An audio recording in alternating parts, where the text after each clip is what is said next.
So, okay. So welcome everyone. I trust you are well. How are you? So you can just say hi, or you can put an emoji on how are you feeling today.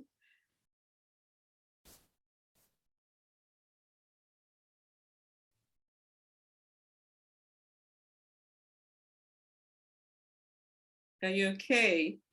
No emojis. Okay, I see a thumbs up. Any other emoji? Okay, there's a thumbs up again as well. Thank you, Manalini. Thank you. Okay, awesome. So there is participation. Thank you. So welcome once more. I am Transformation Coach Mashudu Mbele, and I've got many names. The other one is Ntsieni, that is the one that I used to use professionally. So for those who might have been listening, they'll say, who's this? How did I transition? But if you go to the places that I've worked previously, they'll talk about Ntsieni Mbele. So I'm a metallurgist. So I qualified with a BTech in extraction metallurgy. That was back in year 2000 from Vestec. Now they call it UJ, University of Johannesburg. And also after that, I did a PMD, that is program in management development with GIBS, which is part of the University of Pretoria. The other institutions, they call it PMD. I also did a BSc honors in technology management. What else did I do? So that is what I've done. And also I've done transformation coaching. So I've also done masters in coaching. I just have to, I'm awaiting my certification to be a master coach. So the reason I had to share this, end of January, I wrote on my timeline in my social medias and I said, this is the end, this is the start of a new chapter. And the new chapter has been happening for the past, I'll say now, 5 months since I've left the corporate world. And I'll just share my journey as well. So I just felt like, let me share the background of where I started. That was after when I finished matric. I finished matric in 1994. So that is when we were getting our freedom.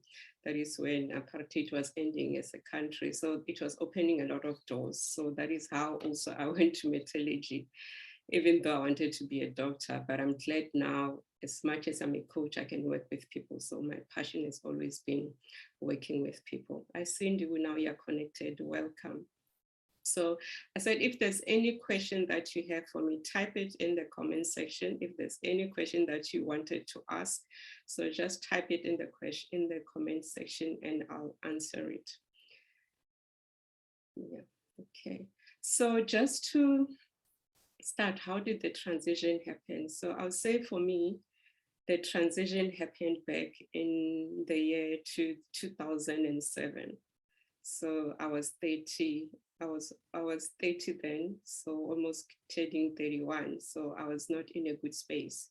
So I just said that when I qualified, when I finished matric, it was back in 1994. And that time, my mom wasn't working, so I was being taken care of by my granny and my uncle. So even though I wanted to do medicine, I was so scared about it because of blood. So I was just scared to also go and train on dead people. So I think now I can go and train, but with time, I think I found my passion. So with that, passing matric, I went to improve my maths and science. As much as I got D, higher grades in maths and science, so I went to Mintech. Mintech, I don't know if mostly they know it. It's in Randburg. It's an institution. It's owned by the government, but they had what we call the Mintech Aurora program. So they were providing an opportunity for disadvantaged kids who didn't do well in their matric so that they can improve. So I was one of those students. So I enrolled with them in 1995 because I finished matric in 1994, and I improved my maths and science, and then it improved to C's, higher grades, and it was quite fantastic. But during that time, we were given the opportunity. I would say that was the first time I started working. That was when I was 17, being exposed to the industry. So during June, I went to one of their mines. It's in Springs, if I'm not mistaken. That is where I was introduced to metallurgy, working to the mines. So I did some project work, taking samples and working late, working shifts. So that is one, I would say one started working shifts when they were 17 years. So I enjoyed that. And then in December, whilst we're waiting for our results, the matric exams, so I worked with them. I worked because they've got different departments at Mintech. So I worked in the physical metallurgy. So that year in 1995, I was exposed to both what we call extraction metallurgy and physical metallurgy. Physical metallurgy is related to steel, where you create cars and all that. And then extraction is where you work at the mine, you work with diamond, gold, and all that. So after that, I got their bursary, but I didn't take their bursary. Looking at my background of where I am, because my father passed on when I was 3, and there was drama with that as well. So I was taken care of by my maternal side, by my mom and my granny. And my mom, when I went to high school, she lost employment. So I was being taken care of by the extra family members who were there. And I'm quite grateful for that opportunity. So looking at that background at home, I said, okay, the bursary from Mintech won't help me. It's gonna only pay for my tuition. So it won't even pay for my accommodation, because I made a vow that as soon as I'm finished matric, I'll never stay at home because of what was happening, the poverty and the fights and all that. I mean, like, I don't want to be exposed to this. So passing matric it's a ticket for me, and I need to do well. I need to be successful. Then whilst I was still doing the Mintech Aurora program, I also received bursaries from other places. So that was Goldfields. Goldfields is one of the mines. It's in I joined the Goldfield Trust, GFTS, they call it the Goldfields Training Services.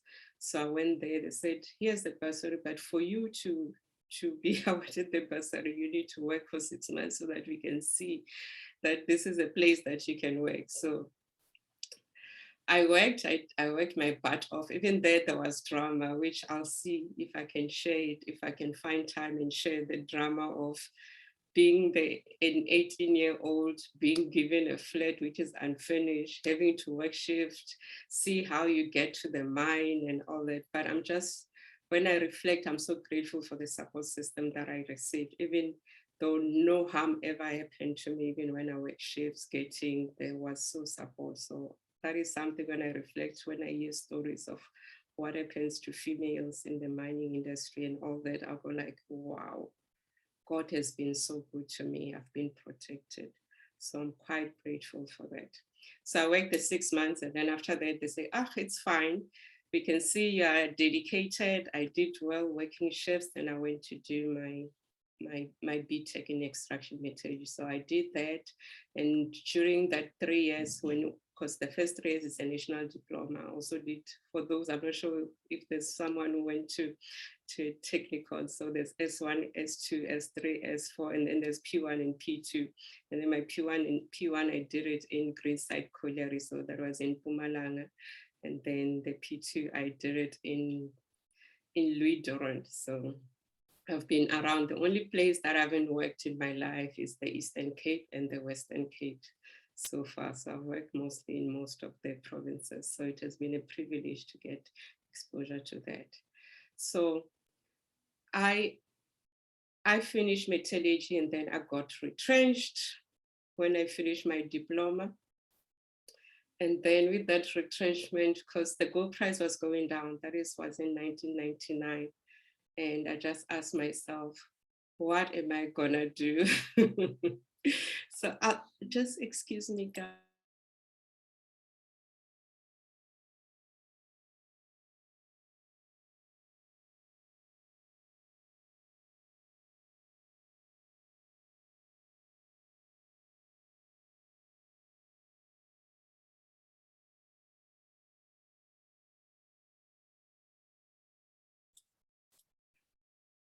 Okay, I'm back. Apologies for that. So after that, yeah, I got my metallurgy, then I worked in different mines, then I was retrenched. And then with that retrenchment, I learned a lot. So one got exposed to doing other things beside metallurgy. I went into trying to do IT and I didn't do well in that. And then because of working for the mine, I was a learner official metallurgist, so they were paying me a salary, which was quite good. So I took that salary to finish my BTech. So I went back to school, finished my BTech, and at school, and then there I was also getting a salary. So how I finished my BTech was through the pension fund that I received, because when you were a learner official metallurgist, you were given a salary. So when I was at school, I feel like I was a cheese girl. So I would say still again, God has been quite faithful, because even with Mintech not offering me a full bursary, I went to a company that offered me a bursary with all the benefits, and later having to learn. So that is where something that I wanted to share is about money lessons. That is where I started learning about money lessons as well, strategizing and all that. So with that money, I know it was little, but I knew it was going to pay for my tuition. So it paid for my tuition. The BTech was finished. And then the institution also offered me a job. So I was a student and I was also an employee. So being an employee, I was helping they call them the MTech and the DTech students with their test work. So I didn't feel like there was a change. But even with that, after finishing my BTech, then I went to the mining industry. So I got a job in the Northern Cape. That was my first full-time employment that I got, which was in DBS. So I worked there for 6 years. I did so well. I walked through the ranks. I finished my graduate program within record, within less than 2 years. Normally it's 2 years. I finished it within 14 months. Even with that, I was not feeling like I'm in the right place. So that is how it leads to the transition of living to self-employment. So I started working because my goal is I need to move away from poverty. And this is my first job. So I really need to do well and start building myself. So when I got that job, I took some of the money, I took loans, I renovated home so that it looks better when someone visits it's a good place to visit. And then with that, that is when one gets exposed to debts. That is one, because something that we don't learn even in high school and also in tertiary is money management. And money management, we learn it later. Even when I transitioned, the last few months before I left, one had to decide, how do you manage your money, what you're going to do? So that is something. So if you've got kids there, or if you've got relatives, or if you've got family, start teaching them about how to manage money. We've got a lot of coaches who can teach you how to manage money. This is not from a financial advisor point of view, just to manage money as well. So that is what I've learned, because when I started working, I saw a financial advisor, but it's better to do other homeworks and hear what is happening around rather than just taking the products. Because some of the products that I took when I started working, they didn't serve me well. So there are things that I paid and like later this didn't go well. So with me working, I enjoyed, I progressed very well through my career. And even in that time when I was in the mines, I'll do community work. So when I started, I said my love has been working with community. So I'll raise funds, do community walks, and then we bring family. Because when you're in the mining town, it's a small town, it's a small knit family. So you start creating those bonds and all that. And then I progressed and I worked for this company for almost 6 years. And in the 7th year, I got married. We moved away from the Northern Cape and we moved to Rustenburg. So that is when the drama started, even with the transition. So the planting of the transition started back in 2007. So I got married December. We said, no, now we are married, we need to have our own house, because the mining house, they give you accommodation, you pay close to nothing for the big houses that they provide you, the electricity, the water. So reality kicked in after getting married and relocating, and I was like, oh, I was really spoiled. And then yes, reality, and reality comes with the fact that you've got a child, you buy a house. And then when I went to Rustenburg, I didn't like it. Within a day, I almost wanted to resign because one gets used to their comfort zone. So that is a big lesson. As much as you might think like the grass, it's greener on the other side, you need to do your homework. You need to reflect about your change. Why do you need to change? Why do you need this? And if things don't go right, what are you going to do? Because after that transition, we moved there. Everything was just going haywire, not being accepted in the new workplace, the company culture and all that. And then one got into depression, one started drinking like crazy, one forgot that they're a mother. So there were so many things that happens. And this also happens to young people, because when I got married, it was back in the around I was 26. And normally we go through different phases as human beings. The first, between 20 and 30, it's where you take risk, you do all these things, which is what I was doing. And then between 30 and 40, you say, you have been bent so many times, you're no longer taking risk. And some people just die between 30 and 40. They just let life happen. They let their comfort zone happen. And that is what happened to me. So when we moved, I realized I was in the comfort zone. Now I need to shake up. And when with the shake up, it was quite challenging. And being me, myself, I'll get depressed, cry, and then I need to wake myself up, which is what I did after a while, after being drinking, feeling pity for myself, still going to work. And I love taking photos. My kids think like it's crazy. And having taken photos during that time, when I see myself, I remember, hi Meryl, welcome. I remember I was so big. I think it was 120 or going towards 130 kgs because of binge eating, because of medication, because of not sleeping. It's like everything just goes haywire. And the other thing is that we're newlyweds, and they normally say the first 2 years are the toughest, which is true because you're finding yourself, you're in a new job. For us, it was worse. You just got married, change jobs, you buy a new house, you've got a child, and then you get to a place where you don't feel like you belong. And that is where, when I was 30, so that is where I felt my midlife crisis. And that situation made me think hard of saying, where do I want to go? What do I need to do? And I'm not happy. So even the board was saying I'm not happy. Because once one starts numbing their pain through alcohol, through being busy, through eating, it means your body has been taking that issue for quite a long time. Now they can't do it. It means you need to rise up and do something about it. So yeah, I soldiered on and then woke up still drinking, still doing funny things. And then I found a project. So during that project, I started commissioning. And when hell happens, it happens in all the places. During that time, because I was in my pain, I was not a present mother.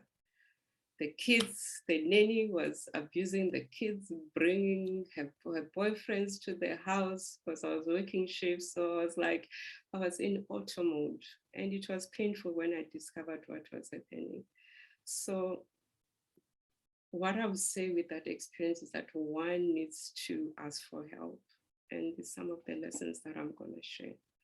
So you'll realize why I'm sharing this story. So I went through that. And then during that time, I also called my old employer, like, I'm not happy, I need a job. And they offered me a job. I left, I went to another one of their mines, but for 3 months. And with that one, I left my kids.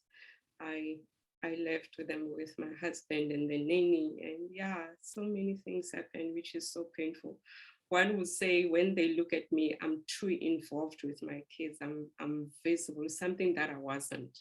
So the lessons that I've learned throughout having different nannies, changing jobs, how I manage my stress. Because another thing that I discovered with that is that there were father wounds, there were mother wounds issues that came through. There were also a relationship with myself, also issue of saying, how do you speak up? How do you get help? And that was back in 2006. And then we didn't even have a lot of coaches. And as much as there were psychologists, one would say, do I go to a psychologist? Do they think that I'm mad? Because even when I was depressed, I went to a consultation. I was just given medication. I felt like it was to continue to numb the pain. And it's like, you're not yourself when it's just making you to be a druggie. So yeah, and then with that, then I went to the new employer, stayed for 3 months. And then after that, I relocated to here in Richards Bay, and then relocated to my new employer. And then before that, when I was in Rustenburg, I normally, when you join a new company, you do assessment tests. You go to these two different, I think psychologists, there's a name for them, where you do aptitude tests and all that. I did that because I was trying to figure out, am I in the right place? What is wrong with me? I'm doing well, because someone, when they look at the engineer, they just think like everything is honky-dory. And we normally put titles and say and give people, and we don't know what is happening in their head, what has happened in their lives, and all drama, what is their passion. People were thought like I was mad and say, I want to leave engineering, I want to leave metallurgy. But I had to leave it because remember, when I started, my passion has been to work with people. So I've been working with machines. So I was really tired. I feel lost working with machines. But someone will say I'm lying, because when I work with machine, I do well. I've been told I did well. So I had to put 200% or more in making sure I show up in my job, because even it says in the Bible, wherever you're planted, make sure that you are doing it as if you're serving the Lord. So that has been my attitude of wherever I am, to give it my best, as much as I'm going through crap, through challenges. And when one is going through crap, that is when you don't show up. But in your head, because of your ego, is telling me, I'm the best all the time. But what is always said, whatever worked for you, what made you shine, the previous won't make you shine. So that thing, I didn't contextualize them. I'm like, I've been great, they know me, so they need to do this, as much as I'm going through depression and all the drama. So I did those tests, and the test said, no, you can go to do HR. You can study from scratch. I'm like, I just signed a new bond. I just changed a job. I've got a 5-year-old. How am I going to do this? Where am I going to get money? So I just swallowed my pride and said, I'm just going to suck it up and forget about my dream. So that was when I was 30. That was in 2007. So since then, I just survived. I believe I survived until I started living. So for roughly 13 years, I was just surviving, just worried about debts, worried about what will I eat, will my kids have a home? So I need to show up even where I don't feel like I fulfill. And this comes back into, why did I stay there? Because of the debts that I have. Remember, when I started, I had to pay. I got a loan to improve my home. One has got a car, and then when buys a car, you see the car is 250,000, but when you sign that contract, you find that there's 40% or 30% interest, and later you realize you paid double because of the interest, because the money is not yours and the bank can charge whatever amount. That is another education. And I'm glad Morado is here from Empower X. She does financial education to different institutions, which was something that I raised when we started, that when you are in tertiary or when you're in high school, we don't get provided with that, and we become trapped. And we get into this cycle of saying, you grow up, you become a kid, then you go and work. And then when you work, you start having debts, and the debts, they trap you into one job. And what I've learned since I've left in a full-time employment is that there are so many jobs, there are so many ways to have money. What some will say it could be scams. Yes, there are scams. So there are legitimate ways to get money. So don't only think about your job and just feel like you're trapped. There are other ways of having different income streams. That is why we need financial education. So that is why it's important to have financial education. There's easy equities. They also train you how to do that. So in essence, for me, the money not being able to provide has made me not to live my purpose, not to go out there and take more risk. Because I took risk, kids came, deaths came, a bond came, I went like, now I'm dead. So I died. The body were just moving. So the soul just died. But there's a point when the soul says, you can't do this. You have been numbing this. You're not living your purpose. And then as I was working around here, I still did community work. So it was another way of saying, I'm still serving. So when I arrived in 2008, I started collecting pairs and school shoes. I just want to welcome. So I started collecting pairs. I started working with communities around here and collecting books and with different organizations. So I still felt that need was being fulfilled. But machines were tired of me. I was tired with them, but I still continued. But the pain wasn't the same as when I was in my previous employer. And then I remember one day we had a disagreement with my boss, and my boss told me, I'm gonna fire you. Because in metallurgy there were samples and I wasn't there that day.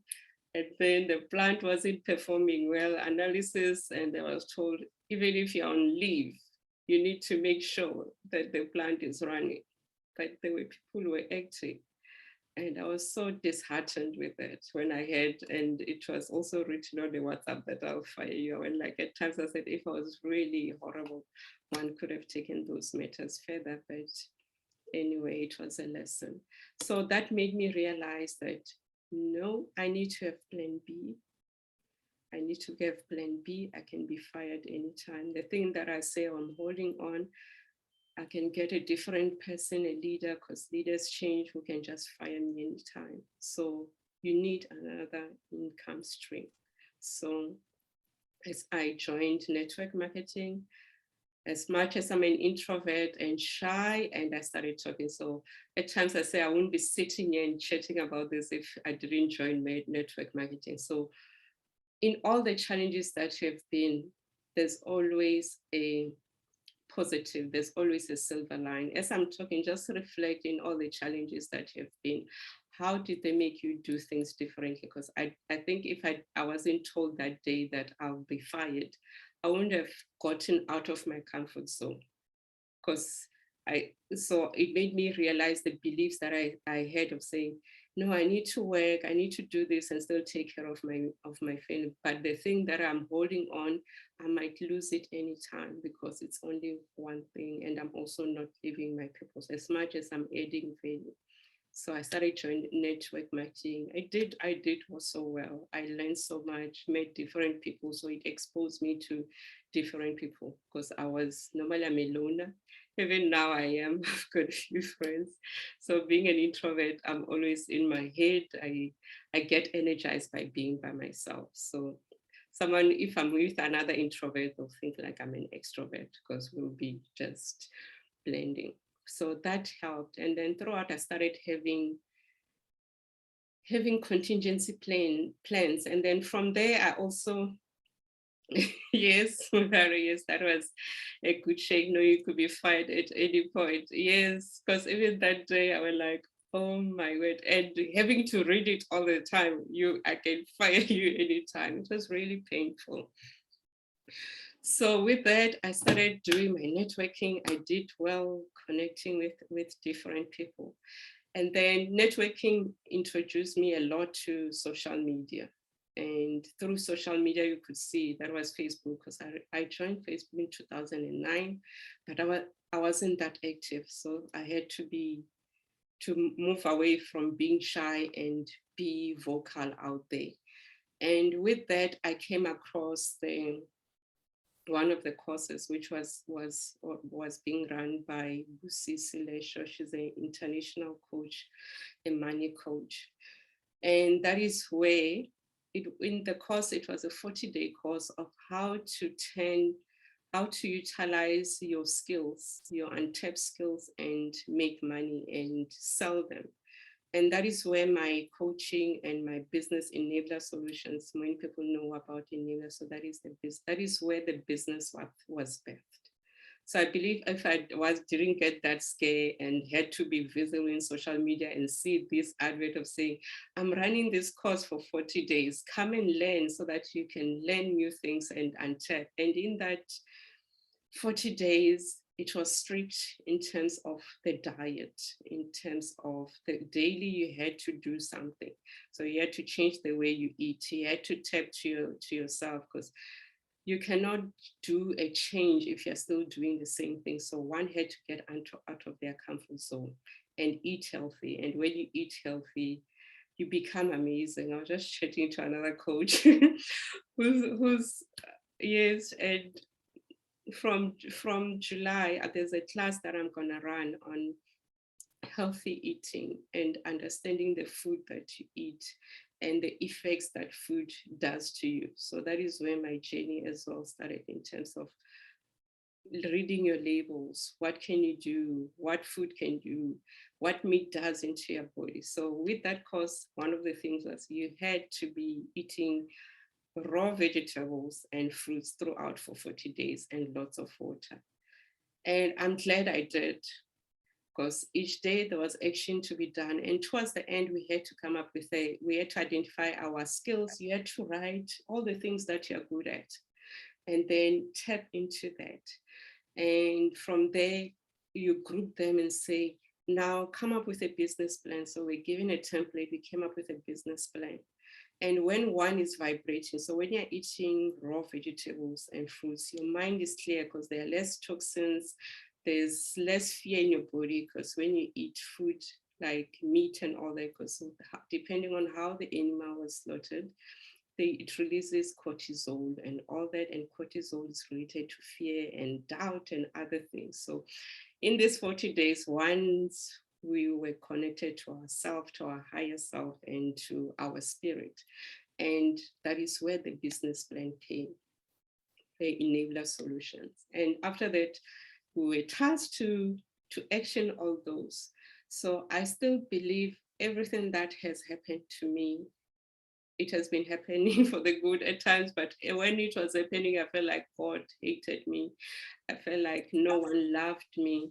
I felt like I didn't belong anywhere, but it produced amazing things, which now I'm living them and it's coming to plan. So the plan was done we finished the course October 27. And when I look at my business plan and what is currently happening with Enabler, it's just a blueprint. You'll be so surprised. Because sometimes I say, I've got this idea, and then I go back and, the idea was here. You're just actioning it because you said to the universe, this is what you want to achieve. And the universe sees you when you're ready. It provides you with those opportunities. So that is where, so what I'm saying is that at times you might feel like, at times you don't go to social media, don't go to social, just give yourself time and just follow the people who you believe. If it's coaches, follow them. You might find that there are courses and you might be in a space of saying, I don't know what to do. The course that I'm talking about now, I understand it's still available, but you pay a fee for that. So if you want it, let me know. I'll share you the details. Then you can do that course and tap into your skills so that you can monetize them, you can discover the person that you are. So I did that and I started working. So that is where my personal development journey started. That is where I started interacting with coaches, because most of the time I've been reading books, but when you read books, you read it up to a certain extent. And with a coach, the person will hold you accountable, will check, because at times I might read and say, I love that, this is what I'm gonna do, but you don't put it in paper, you don't check where you are going and all the other drama. So how I transitioned to where I am, it started with that course in October 2017. And the seed was planted because I was told that I'll be fired. So I had to look at other ways. And then I also started learning about the finances, shares, how to save and all that. And because when you are doing network marketing, they'll tell you, you have to have different source of income streams and all that. And you go like, at first you feel like, no, being an engineer, I'm covered. But I wasn't covered because I was going to be fired anytime. So I had to wake up and look at where other opportunities. Yes, welcome, Sharon. Yes, Mpuvi, you're on the 40-day course. I was saying, wow, that's amazing. So that course changed my life, and I'm so grateful that I enrolled in the course and to discover. And since then, I've been on many courses that Lucy does as well. So with that transition, so I have a blueprint, I'm working. So the stress not long as going like, okay, if they fire me anytime, now I've got a plan. Now I need to learn how to action it. It's written here. So I had to learn to manage my home, manage network marketing, and putting the enabler solutions. And enabler solutions, the next year I did a workshop, even though I wasn't a qualified coach, though I've been coaching since I started my engineering career because I coach and mentor. People still tell me how I fix their finances by just having a talk with me in terms of finances. They've got extra income by me talking to them. So that is quite amazing. And then with that, with transitioning, putting action plans in place, I started looking around and I said, let me find coaches, let me do, then I went to be trained. So the plan, which was enabler, it says I need to be a coach. Then I became a coach. I got trained, I was qualified as a coach, and the company was registered. I had to learn how to manage a company, how to register on the CIPC and all that. I just registered a new company which doesn't deal with coaching, mentoring. The one it deals with self-care, different products. And when I told one of my friends I used to work with says, you need to have a Zoom and share with us, because the way you're saying you just registered a company within 2 days, like it's nothing else. But when you say that, it's so true, because even when I registered in Neighbor, it was like, it was a process. I mean, this one, because of the knowledge. So another thing, wherever you are, if there's a knowledge that you feel like you need to share with others, because we can't continue repeating the same stories. We can't let other people go through the same drama that we have been, because our country, our world needs new solutions. And people can't be stuck where they are with trying to do the basics. If you know the basics, tell them you can help them with the basics. And that is what I've even learned with also transitioning with running my company now. There was an amazing lady who contacted me on my inbox. Normally I don't read inboxes. Guys will say, hi, H, you do, wave. For me, it's say hi, what do you need? Then I can respond to you, because time is money. The lady, she looked at my social media accounts and she greeted me, said, this is what I can offer. And this is the plan I have. I went like, wow, the universe listens. Because even before she contacted, I said, the universe, I need someone to help me with my enabler solutions, because it's dead. The website and the social media is dead. And the universe brought this lady to my inbox. And then I said, I learned about her company, and I said, go to my social media and tell me what we can do. The next day she came with a plan. Now she's running my social media, which is something that I wouldn't have done. So I'm stressed. I know Muraro responded when she first posted on a Sunday, and you responded, yes, it's a lady. We're like, the girls are doing their job. So they are doing amazing work. They are doing amazing work. So I'm just only managing my normal Facebook and transformation coach. So in Enabler Solutions, they say they'll take care of it so that it's recognized international. So they're gonna put all the knowledge that they have, because it's something that since 2017, I've been struggling to manage that page. So that is what they are doing. So when you ask, the universe responds. Yeah, so they are doing amazing stuff. So that is what I've learned. So one of the things I would say with my transition is the business plan was done. It has pushed me to do other things. So going to be a coach has helped me. And I'm grateful because one had to, as much as they were employed, you still had to abide by the company policies. You still had to perform. So I'm glad, even with the strategy that I had of saying, how do I live being employed, still following the company, still managing my time, not getting disciplined. So I never got any written warnings or whatever. So I really manage, because my philosophy is that wherever you're planted, even though it might be bad, give it all your best as if you're serving the Lord, because whatever input you're putting there, as much someone might not like it, but there are people around that you're impacting, that you're changing lives. So I continued to become a coach, and then got introduced. So after being a coach, that was in June 2019, October 2019, I went to what we call Vipassana meditation. If everyone, some people, those who know it, they know how hectic that is.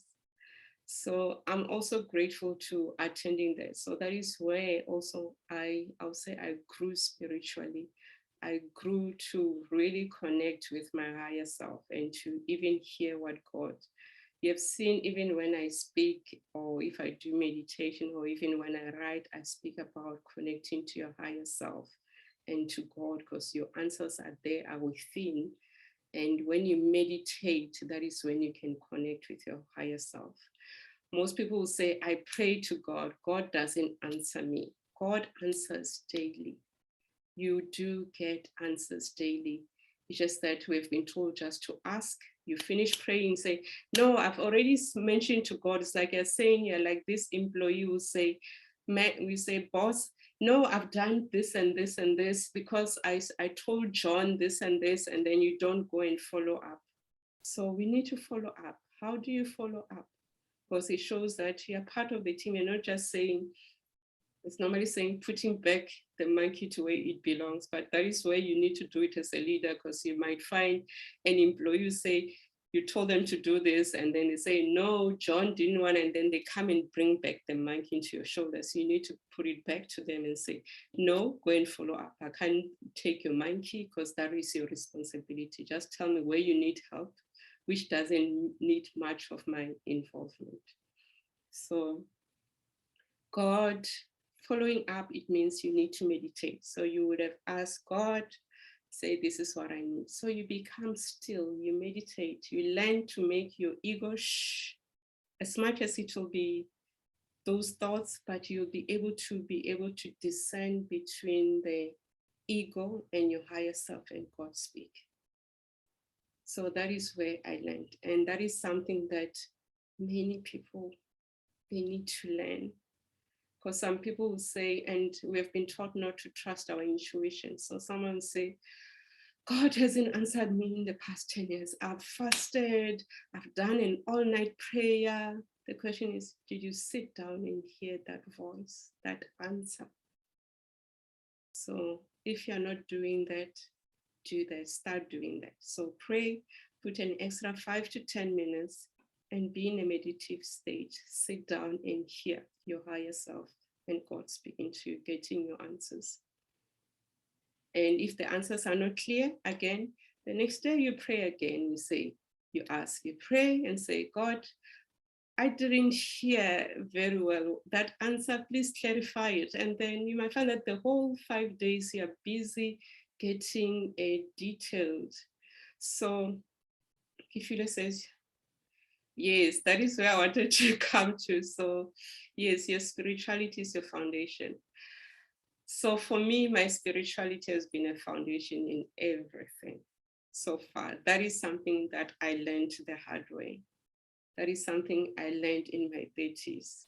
Because when everything that was going haywire, going crying, not being loved, not being accepted, just being treated like crap. One will go, I'll go to church and cry and cry and cry and cry, crying, and then the next I wait for the next time and cry and cry and I feel like I'm being answered.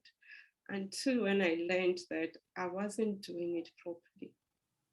I wasn't connecting. God was speaking to me. It will be that voice saying, stop this, do this. And then I didn't trust my intuition because I was trained to know I need to go and hear someone telling me this, to say, okay, I need to get permission from someone else to be able to do this. But even when we came here on earth, we came alone.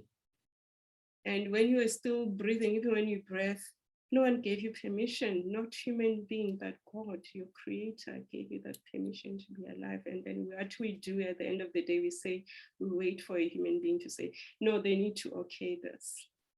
But we can connect with our higher self and get those answers. So basically, that is what I've learned with that Vipassana meditation. It's the 10-day meditation. So you meditate from 5 a.m. to 6 a.m. and then 6 to 8 is breakfast, and resting 8 to 12 is another meditation in the hall. And then you have your lunch about 2 hours, and then from there you have your dinner.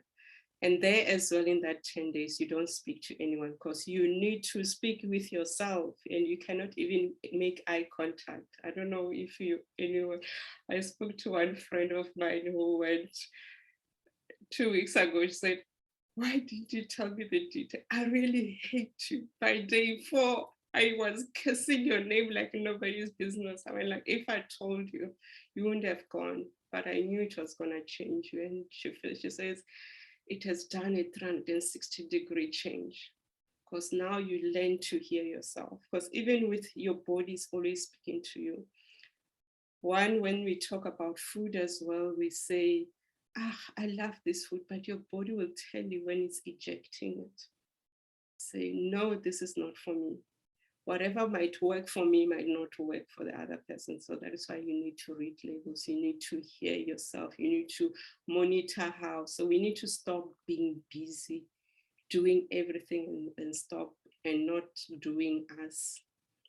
I've been given a new title of saying this year I'm doing me. I'm learning, I never did me. So I'm really unapologetic of doing me this year, and I'm loving the new me. It's so amazing, something that I feel like I was robbed of. But I had to console myself. I said, I'm alive. COVID and the pandemic made people lose their lives, and I'm still breathing. I never got sick. I'm still healthy. Nothing happened to me. This is an opportunity to rise up and shine and show other people, because as much as I feel like I went through my drama, there are people who look up to me. Even my siblings will say, when I tell them things that I've been through, they say I'm lying, because they were saying I was able to hide those things. Being an introvert makes it easier. And something about me, some people's that I know is that I hide pain and you won't even see it.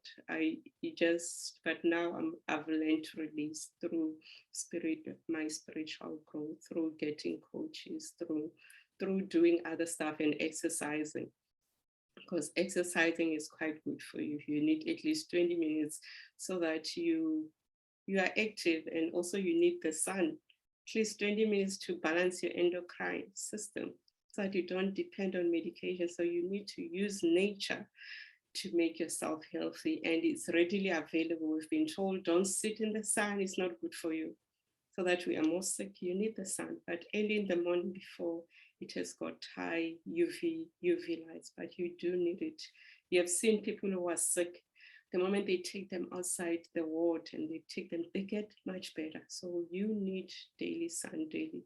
It could be, you could include whilst you're running, as you're running in the sun. So you're having both, you're increasing your heart rate so that you're clear, you're releasing stress, because we store our emotions, everything. Even with this, you're storing it within your body, you're creating a new neural path, you're creating a new experience. So exercising, it helps you release those pains, those anxiety as well, and also doing therapy. So that is quite important. So with that, doing Vipassana, I came back and I felt like I had a coach. I sent her a message. I said, I did Vipassana meditation. And she said, Isiani, you are mad. I was like, I did it, coach. It was, and she said, I know you're not the same person. I know we are different. So yeah, I changed there, became somebody else. And then we came to COVID, and then COVID made me also to deal with my unresolved traumas, issues, and also finding myself. So I did my master coaching. Then I also did more healing. So during COVID, I was attending courses because most coaches were doing their online courses during that time, and it was an opportunity, and also to connect with my family. So through this experience, I realized when I sat down, because I said, what am I going to say with this topic? I realized I've been transitioning. That wake up call of saying, you'll be fired any day, it created that transition. Even though that day when I heard it, I went like, somebody hated me. But at times when we don't listen to the universe, when we don't understand our purpose in life, when we don't understand why we're here on earth, the universe, God and your guides will do things for you to shake up. So that was a shake up. So as I'm saying this, just reflect in your life at the moment. What is the current shake up? Or maybe one of your challenges that you've been through. So just note it down. What is it might be the terrible one, but you need to find the silver lining there. You need to find the spark in that of what is it showing you. So just reflect as you are listening to this. And to those who have joined online, so also share if you've got a question from you, feel like when you heard about the topic, you went like, I wanted to ask her this. So I continued, and then I started working, and then the situation at work didn't change. So it got bad and bad and bad. Okay, thank you, Cecilia, for coming through. I'll share the recording to be on my YouTube. I'll share it with you when we are done as well. Thank you, Tiani. Thank you very much. Thank you so much. Yes, we'll have that coffee. Yes, thank you. So anyone who's got a question before I continue, or any aha moments, what has been your aha moment with what I've shared so far?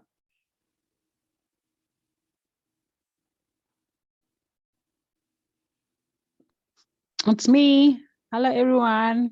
Hi, June. I think I'm going through the same thing at work right now. Something keeps on reminding me that I need to go. Yes. That place is not my place anymore. So yeah, I'm willing to learn. I think I'm ready as well.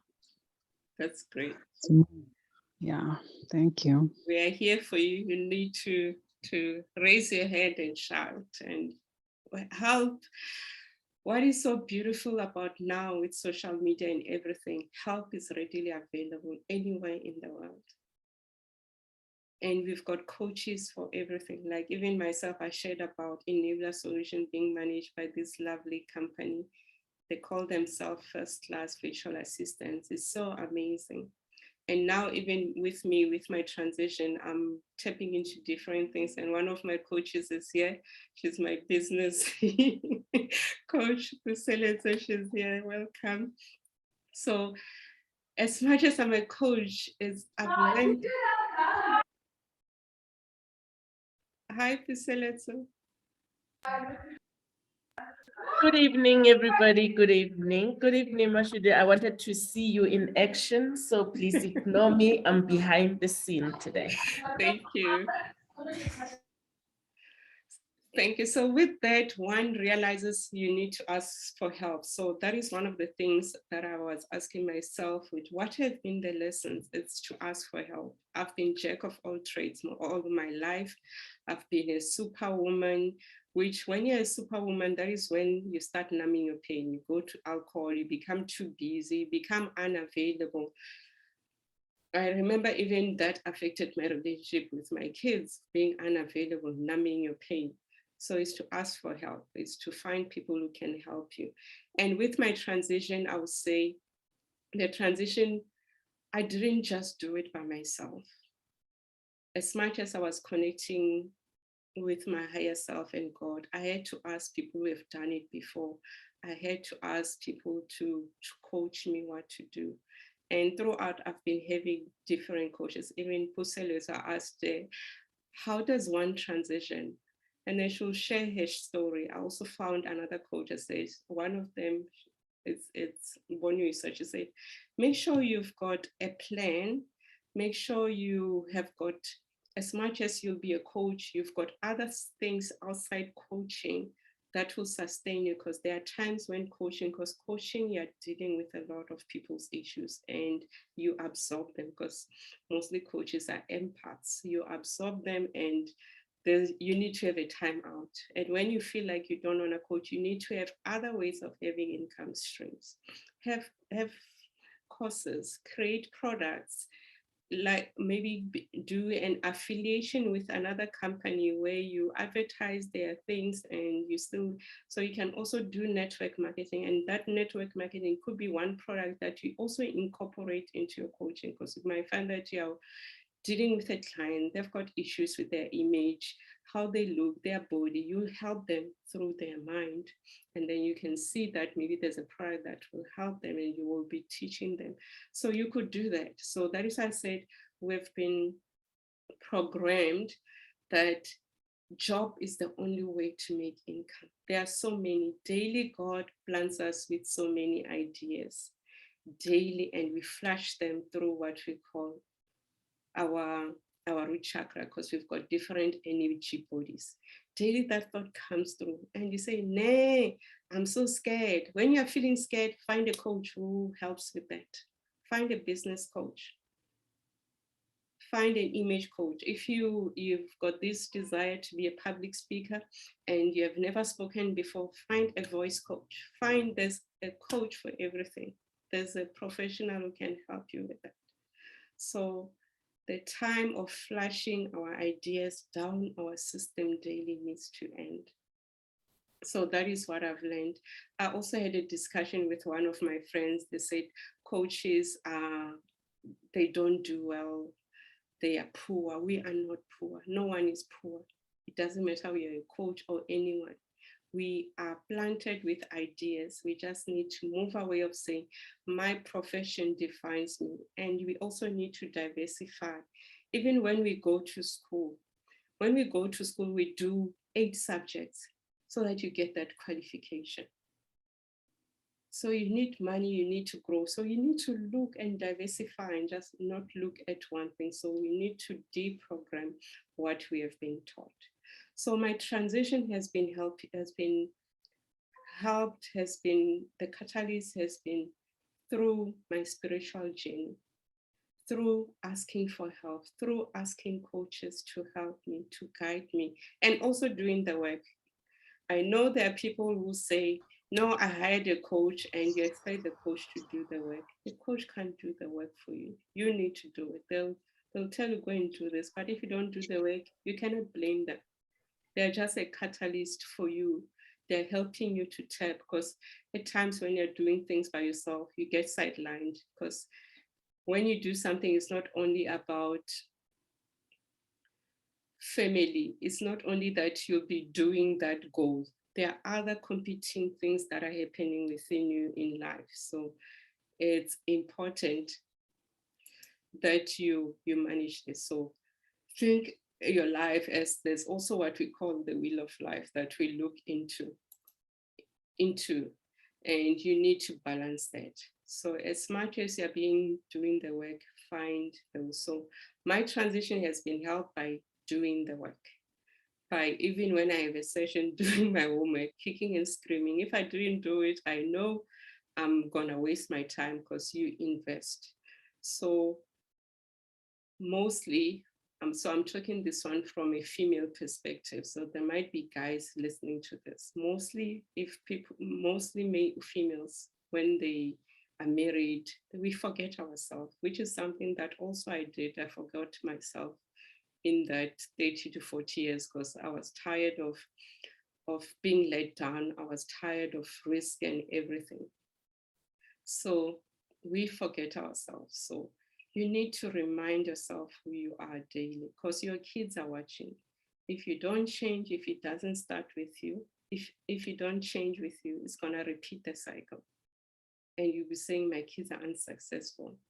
And then someone will say, my kids are bewitched. And one will say, you bewitched them because you didn't change yourself, because your kids emulate what you do. So as I'm saying, reflect on your life. What lessons, what image are you saying out there? You might have a horrible childhood. I didn't have a good upbringing. I didn't have a good relationship with my mom. And it's something that I never thought would ever happen, that when I think about my mom, I don't cringe. I used to cringe because I felt like she never loved me. She was never there, even though we stayed in the same house. I was taken care of by my granny, but I had to go through that healing, the mother wound, understanding what really happened. And I understood what really happened. And now when I speak to her, she can feel the love in her own way. Because how she raised me, that is how she reacted to her pain. And some things you are just doing them just to toughen me so that history doesn't repeat itself. So you might have a bad relationship with your mom. Go and heal it. Find a coach, do therapy, and be better. Because that history is gonna. So some of the things, it was healing that so that I understand. Because as I'm a coach, no one is perfect. I'm not saying I'm perfect now. I know I'm so imperfect in other ways, but I'm not the same person that I was 10 years ago. I'm growing and the relationship is growing. So look at your life, what areas you need to heal. Because as much as you heal those, you are not tapping into them, they're going to catch up with you. And the other one is the relationship with yourself. So if you don't love yourself, how are you going to expect other people to love you? So when you transition, you need to look at all areas of your life. What is that relationship with yourself? What are you saying to yourself? And then what are you teaching the world? What are you teaching the kids? What are you saying? Because your body, your actions are always talking. So have a journal, reflect daily on how did you do, and also learning to speak to yourself is something that I learned lately, to say, I'm waking up and then I have to say, hi, Mashudu, how are you today? Because at times we ask people and say, how are you? Have you ever asked yourself and say, you look into your mirror and say, how are you today? And then I respond and say, how is the day today? What is the plan?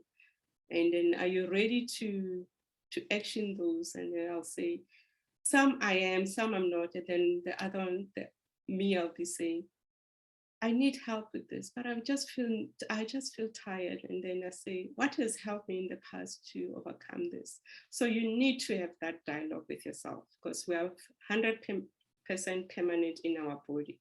So you cannot delegate that to others. So in terms of healing, one, for me, what I've learned is that you need to follow your gut. You need to build your intuition. Our intuition, it dies over time. If you have been hurt over time, and normally when things are going haywire, your sixth sense tells you. So build your intuition and understand who you are. And then also have a support system. And your intuition, when it's built, you'll know who's against you, who's not for you, to tell you. That's why I say your body can tell you everything. And you've got also your spirituality. Once you are connected with your spirituality, you'll understand that everyone is assigned an angel. You've got a guardian angel with you, waiting to serve you. You have seen, if you are looking, let's say you've got a car, if you've got a car and you're saying, you're going to that parking spot, you say, I wish I can get a parking. And the parking just comes out of nowhere because you have activated that. Your guardian angel can't serve you unless you command. And it's always surrounding you because we are spiritual beings. So we've got that support system as well. And then when you start healing yourself, because you might say, I know with transitioning from engineering, I had a full-time money, and then now I don't have income as it will come randomly. You need to do the work. You need to have income streams of saying, when my coaching doesn't work, this is how I'm gonna get money. So that is important whilst you're working on yourself. Because your spirituality, whether you're a coach, whether you're a business person, if you don't have it, because you learn emotional intelligence, you'll be able to learn to trust your God. You'll be able to discern what is right or wrong, because you need that in everything that you do. And then also when you start doing the work, doing personal development, speaking to coaches, you start tapping into your talents and your gifts. Like if I didn't enroll in that course in 2017, I wouldn't have known those talents and gifts that I have. Maybe I would have known now. And then as much as it's now, I feel like it could have been late. So a coach will help you with that. And then you also have to have what we call a plan in place and a livelihood plan in place. So that will come. As I said, my message to you is that there's other ways to make money. A job is not the only one. Daily, we are planted with those ideas. So action those ideas. Some ideas might fail. It's part of the plan. And if something fails, you need to get excited and say, what is the main lesson? How am I going to do differently? Because if life was so like a straight line, it wouldn't be interesting. We're here to solve problems. We're here to solve problems. And if you're not getting challenges, you're not growing, because daily our brain needs to work. It needs to be challenged to serve us differently and bring us so many solutions so that we can be better. And then we need to move away from the mentality of saying, we raise our kids, then go to school, find a job, show them other opportunities whilst they're still in high school. Some you might find that before they finish matric, they've got their own company because they've got gifts. So we need to stop saying this works for, this is the way. Your kids, and if we start learning from our kids always speak to us, they'll show you what is best for them. And then you need to start listening to that and encouraging them to do things differently, because you might find that your child is the new president. Your child is going to come with a new solution on earth, and the solution won't come the right way, the normal way that we have been programmed. Oh, what did I say? Remind me, Sharon, unmute yourself. You say I should say that again.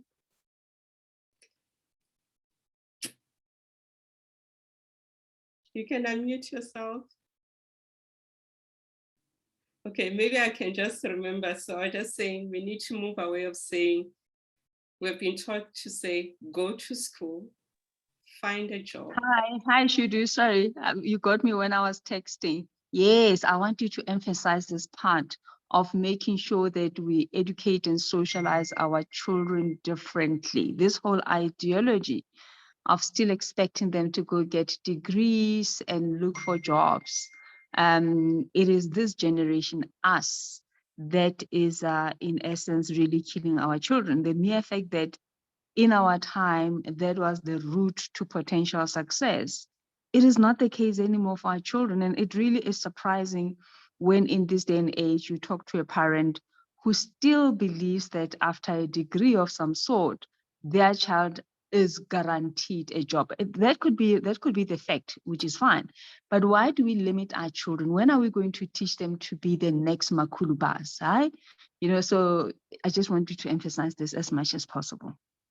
Okay, thank you for that. Yes, just also to emphasize it, I'll say even with me living my being an employee, that is what I've seen, because daily nowadays, like the past 4 months to me feels like 5 years. Daily has been different because I didn't have a stress of worrying about a boss. I didn't have a stress of worrying about debts and all that. I've been in my creative power. Daily, I'm trying to say, how do I serve humanity? How do I do that? And even with kids daily, look at your kids, make them explore as much as they can and tap into it. Another thing which I've done recently as well, it's also understanding your numerology as well. That is another thing that you can tap to. Understanding your numerology, what is your life path? For me, my life path is to teach, to coach, to serve humanity. And that is what drives me. And when I look at it and say, this is what I've been, that is when I do that, I'm in my comfort zone. Because even one of the reasons of saying I didn't want to leave employment was the money. When the money came, when I was paid out by my pension, I didn't know what to do with the money. The feelings that I had, it was like, okay, money is there, okay, pay the debts. After that, it's like, it didn't have a hold. And then that is when the penny dropped and say, I've been giving excuses to money and money is here. I don't know what to do with it. Now it says, go and live your purpose. So with our kids, let's look at opportunities. There's robotics. You might find that your kid is good with robotics and the child isn't finished matric. And if we look at our education system as well, I don't like what is happening. I cringe each time you see a paper saying this and this is changing. So we really need to take ownership and ask for help. Speak to our kids, take them through assessments, understand who they are, look at their numerology. What is their life path? What is their passion? Is it, I also did for my two kids, and I learned that my kids love traveling. They like exploring. Now I'm also tapping into that. I'm no longer limited because I'm an introvert. My kids are extroverts. So I need to tap into that. And it also helps me to make them. And then when you speak to them and you realize, they say, Mommy, yes, this has been my interest. And I wouldn't have tapped into it because of my programming.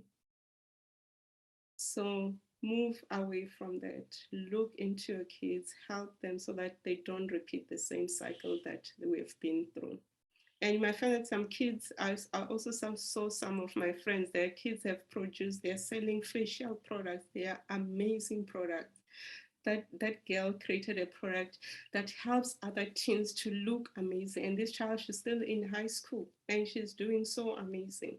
So you don't have to wait and say your child needs to finish matric to shine out there. You just have to have a balance of how they still do their schoolwork, how they do, because most kids, you find that they're on social media. You find that even with that time, they could be doing something different. So manage their time. There's so much info, there's so much help out there. And then another thing which I also wanted to mention in terms of the lesson I learned is resilience. You need to build resilience. You need to know what works for you. You need to know what doesn't work for you. You need to find your purpose. Your purpose is that something that you wake up and still get excited. Even if you slept for 10 minutes and you didn't sleep for 24 hours, let's say for 23 hours and 30 minutes, you can still wake up and do it. But I'm not saying go and get a burnout.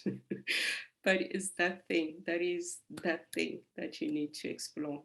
And to you, it might be something you say, no, this is unusual. Who said you are ordinary? We're looking for extraordinary solutions. We're looking for new revolutions. You don't have to follow the norm. So that is why when you're on this journey, find a coach who will make you not to compare yourself, who will help you to get crazy in actioning your ideation, in fulfilling what you came here for, in making you to put actions into place. So that is what I would I would share. And also in terms of life, people are your mirrors. People are your mirrors. As much as my leader said, I'll fire you anytime. When I look at it now, I wanted to leave employment a long time ago, but I hold on because I didn't know a way out. So people are your mirror. So my leader was telling me, I'll fire you because that is what I've been sending to the universe. So I don't like it here. I need to leave. So that was a wake-up plan because it was saying to me, this is what I think daily, which was true when I reflect, is what I was thinking daily. So what are your thoughts? Where are your thoughts? Where are you creating your reality? Because at the moment with your thoughts and what you focus on, you are creating your reality. And we are energy, all of us. So we're sending that to the universe. Any questions?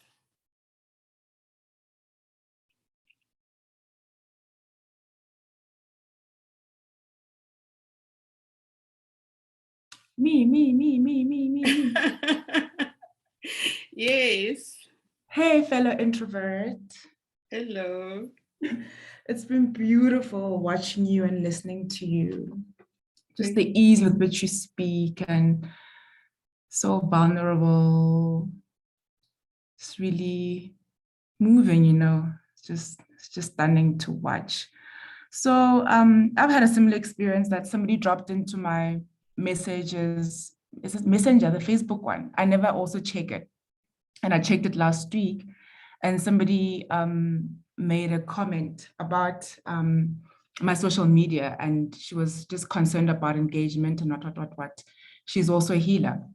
So she was talking to me about, and then I called her, and she was just sharing her journey with outsourcing her social media, which made all the difference. I with the work that I do, I want to hold on to the work. I'm like, my message has to have my DNA and all of that. And we just had a really insightful conversation about how somebody who's trained to do what they do can help you so that you can focus on doing the other things. That was cool. That you also had a similar experience. Did you tell us who your social media people are? Okay, the company is called First Class Virtual Assistants. Oh, First Class Social Assistants. Yes, I'll share their details. I'll share their details with you as well. Okay, so cool. It's her name is Tabisile, and she also has her own team. So I was like, wow. So on Mondays we have a weekly meeting where we share what is the plan, what they're gonna do, themes that they need to follow, and all that. So I love professionalism. So everything is professionally. We even signed a contract. So I'm like, wow. So basically the universe will bring you who you are. It will mirror you. Because when I saw, I'm like, do you know this and this and this? This is what I wanted. And whatever the work you're doing, I understand daily what you are going through. And when I see the image, I can even feel it. It's like I wrote it. Yes. That's really cool. So another question that I have is just your tipping point. And I mean, I've been listening to your journey and the external circumstances and the internal circumstances that all worked together to get you to the point of following your passion, right? But what was this tipping point for you? What do you feel was the point where you made that decision that I'm going to work now full time serving people in this way? So for me, it was, okay, I didn't share this one. So 2018, I applied for almost 10 manager jobs and I didn't get them. And after each, and then what I learned is to get feedback and say, why didn't I get the job? And then I'll get excuses. But even before I went to those interviews, I'll be told, apply for those jobs, you'll get it. And then later you feel like people betray you. And also when I look at my life and when I reflected into that 20, because I got into another depression. I was drinking. Luckily, I was not taking medication at that time. I was just looking, I was overeating, I was just numbing the pain. I was on autopilot. And then after you've been through, we normally call it the dark nights of the soul. That is where you go through the worst. So after that, I had to sit down and say, what really happened? So that's why in 2019, I enrolled for coaching. I said, what really happened to me?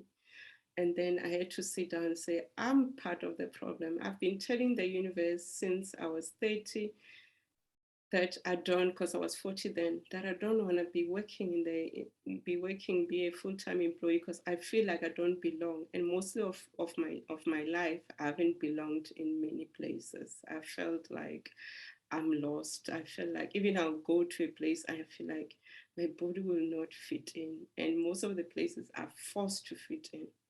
So if you're someone who's trying to fit in places, leave, get help how you leave that place. There's a light at the end of the tunnel. So that was the tipping point of saying, I'm not being employed.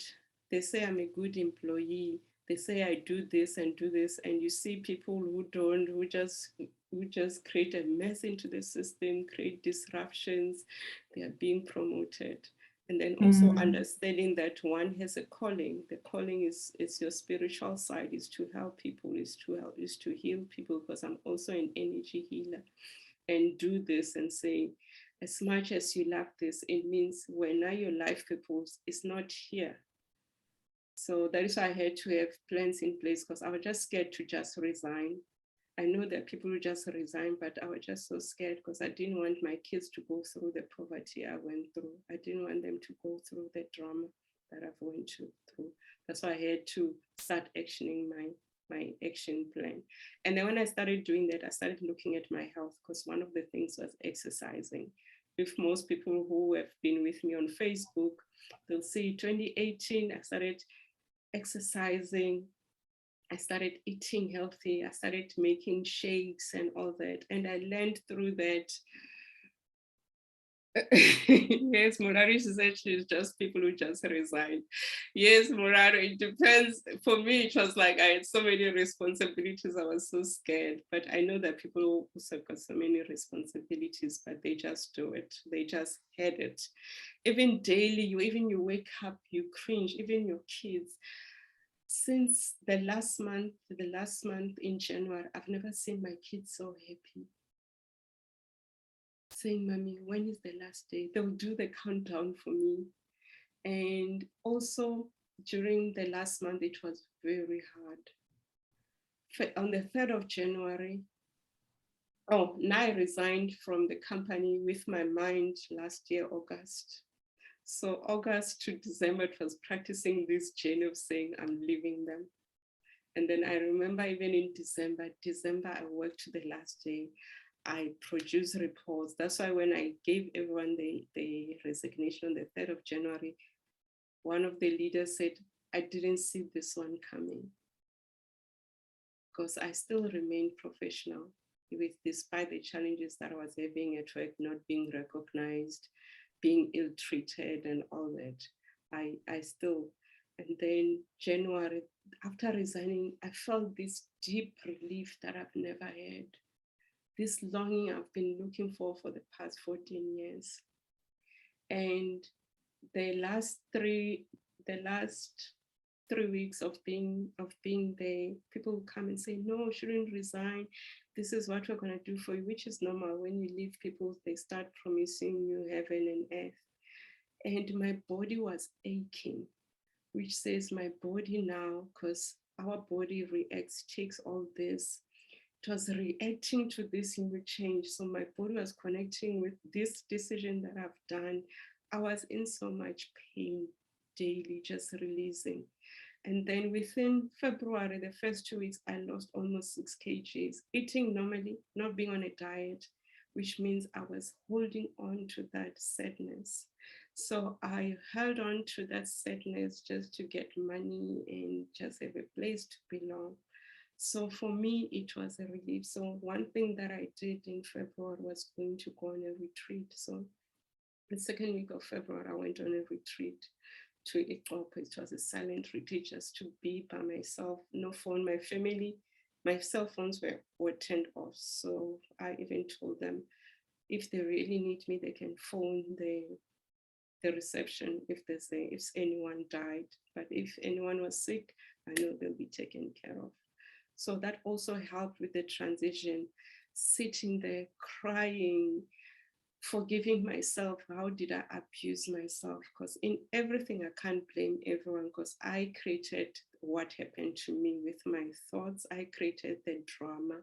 I created the learning. So it was to say, now you're here, decode what you learned, heal yourself, forgive yourself for treating yourself like crap, realizing that you're not worthy, not loving yourself, abusing yourself. Because I'll say, no, these people are not nice, they're whatever. But my thoughts were saying to them, treat me like this. So that is what happened. 2018 was so hard, because even people I trusted, they just, it wasn't nice. But they had to do that because I created those. So the universe is always listening to what you're saying, but it won't bring those things, those learnings, the way you want them. It will bring them like bulldozers climbing on top of you. I trust I answered your question. You did. Thank you very much. And just the courage to claim your calling and to name it. You know, it's not an even when you have the resolution within yourself to go into the world and say, I'm this, I now do this, to overcome the inner resistance of what people will say and how engineer, now coach, you know, just to be the courage to just own and claim your calling. Yeah, thank you. So the coaches helped me to heal by me doing the work, doing those assignments, doing the meditation. So I was able to resign when I feel like I'm ready. I don't have the attachment, because at times our limiting beliefs and our attachments to things, our doubt always blocks us. That's why we need to heal those and understand that we are God, we are goddesses, we are worthy, understand who we are, no matter what the world has told us. So it's removing those labels out from ourselves and saying, I know I'll be taken care of. Because if you take the scenario of when you came here on earth, you didn't have all these labels. When you came here on earth, you were born, you were eating. You might say, no, there wasn't enough food and all that. You might find that your mom was breastfeeding you. There was food. And you might say, my father wasn't there, but you're still alive, you're still kicking. There was water, there was light, there was the sun. So we forget the nature and the beauty that is surrounding us, and we look at the material stuff and say, the material stuff will define us. But if we connect with our higher self and we know who we are in God, and we learn to ask, because help is readily available everywhere. One can never go hungry. And one of the things I say, one of the leaders says, you're living employment, you might not get clients, what are you gonna eat? And I said, I know daily I'll have food. So that is one thing that I mentioned. I know daily I'll go, I'll have shelter, I'll have food, whatever shelter it is, I'll have food. Because I've taken a bold decision to do this. Because even when we go to school and you go and say, I'm doing extraction metallurgy, it's a bold decision because you don't know what you're getting into. That you're getting into mechanical engineering drawing. That was a nightmare. Competing with kids who have done mechanical engineering drawing in your first year, you go like, so it's like doing that. So it's like stepping into that. It's like doing something new. It's like also getting married. You say, you know this person, now I'm going to move. It's like moving to another place. So we need to embrace risk because that is where we grow. Okay, I just received them. So that is where, thank you guys. Yes, I see Priscilla has raised her hand. You can unmute. Thank you so much. This was quite empowering and beautiful delivery, and also an inspirational, I think, life journey that doesn't come only easy, but that comes with its own challenges. But you made it seem so easy when I'm listening to you. And one thing that I want to ask you is, I know that it's easier to come to that conclusion to say I am transitioning or I'm moving from my employment into full-time, into my work, into my calling.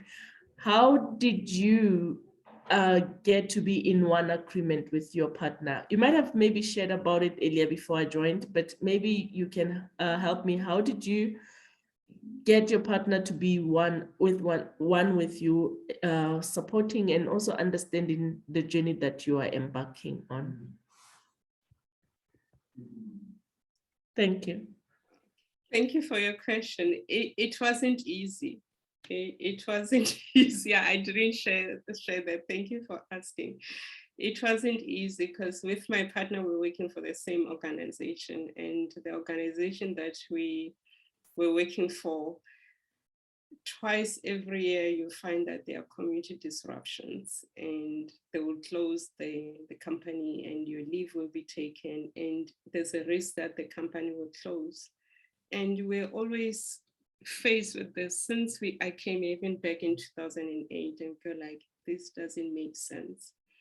And then throughout working and how I was treated, because with him it was different. How I was treated, I said, no, this I need to leave, this I need. So that's why I always had plan in place. And then with the final leaving, I had to come up with a plan with him and share with him, this is how I'm going to do. This is how the car is going to be paid up. This is how my debt, this is how my credit card, because all my debts are paid up. It's only the normal insurance that I pay on a monthly basis. So we had to plan that. And each time, I would say it took almost 1.5 years having those discussions. Then I'll come back from work crying and I'll say, I hate this and we should do this and do this. And I'll cry and I'll tell him, I'm a go-getter. If I leave, I'll be able to do this. But I had to show him that if we leave, because we had combined debts and saying, because if I just left and there wasn't any contingency plan, was going to go into depression, our lifestyle would have changed. As much now it has changed, it's better. And having that plan, he's sharing his dissatisfaction, I felt like I was going to the principal's office all the time. I'm like, why does he treat me like this? Why do I have to account to everything? He's my husband, needs to do this. But it was like, we are a joint, we are together. So I need to show the risks that are coming through, how we are gonna manage them and all that. And I think every month I'll come and cry. But with each cry, I always had another plan of how we do it. How will I do it? Because initially I was supposed to have left last year, August, and there were community disruption and that disrupted everything. I'm like, now I have to gain back the energy of living and all that. And then we understood. And then another beautiful thing that happened is that the moment you heal and you release, you find that there are blockages you've created in your life. I feel like that is the blockage. I'll share what was the blockage. The moment you release and you remove from attachment, you learn that money is, life will continue. So the moment he was happy with it and saying, now you can. And then we had a home which we couldn't sell for 14 years. And then we sold that. And then it was like, after resigning, everything is opening up. So there might be things that you're holding on to, which are also blocking other blockages, other areas. So that also happened. Also that helped with our financial situation. That was so amazing. Like, when you release and you let go and you follow your passion and you listen to your higher self and you listen to God, things open up. You just have to surrender.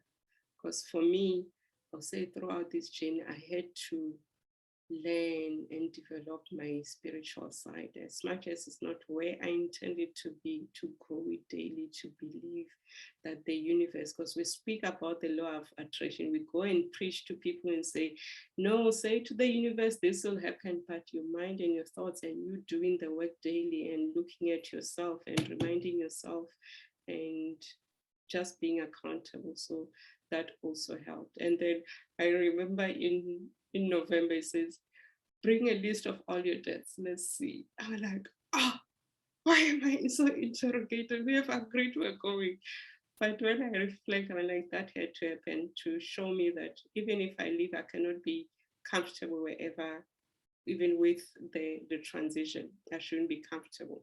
I should always have that beginner's energy and deliver so that the kids are not impacted as much. And the beauty with my departure has been that I can take my kids to school. I can pick them up. I'm visible. I'm there.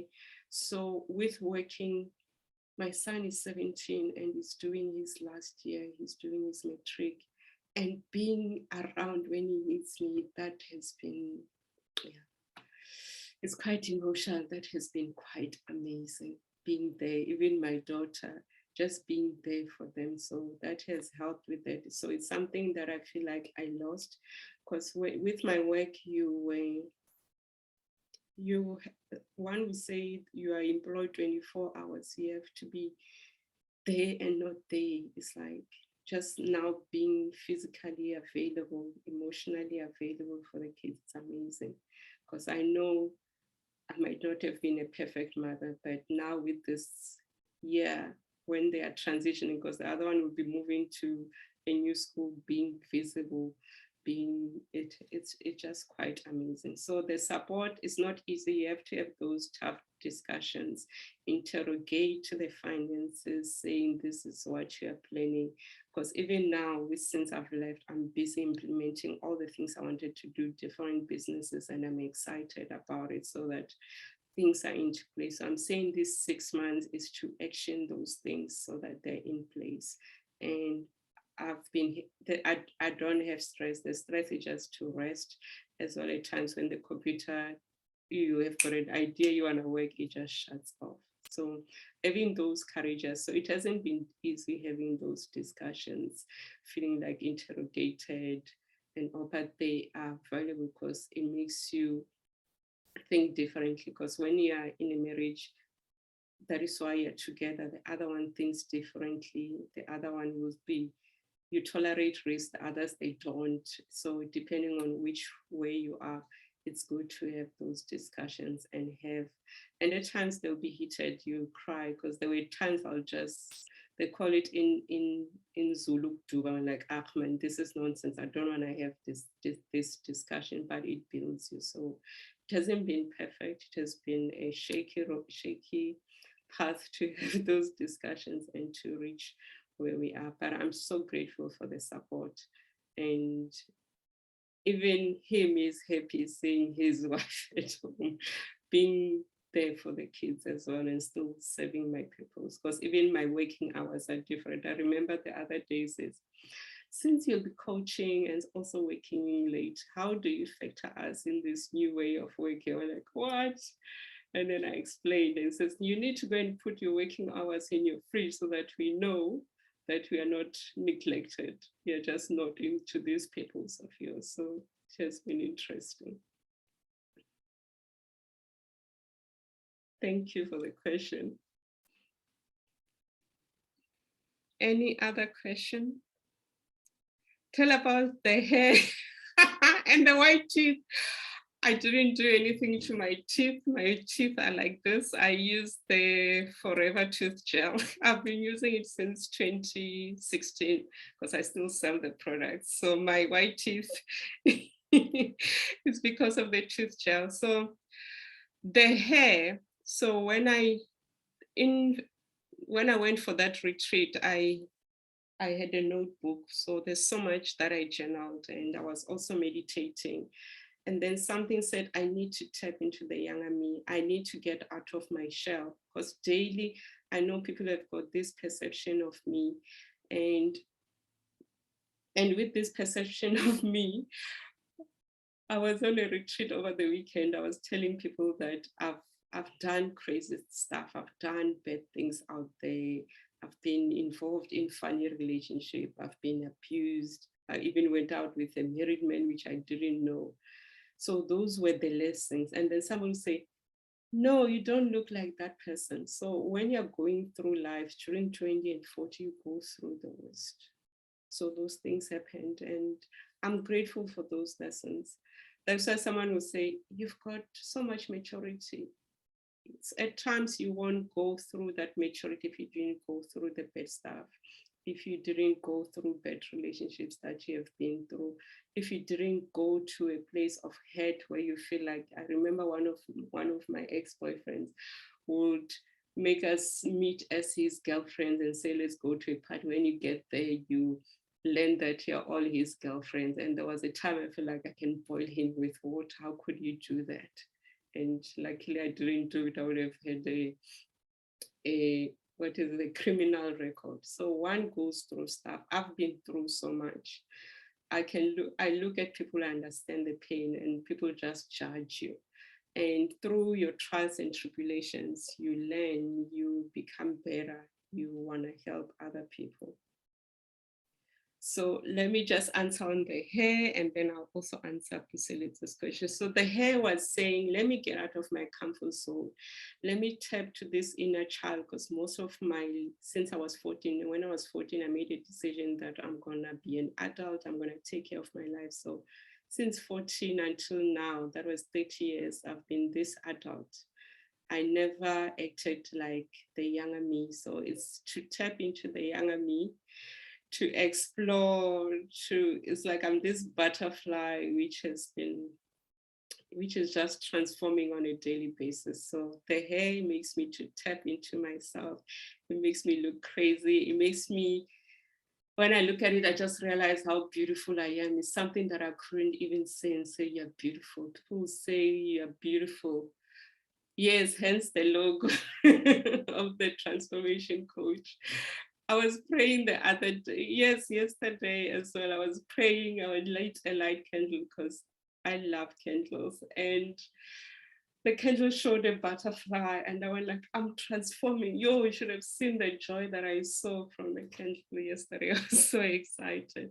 So it's to tap into the younger me, is to leave me, all the things I've been suppressing to do in my life. Like they say, as much as you have seen what is transforming, you haven't seen me.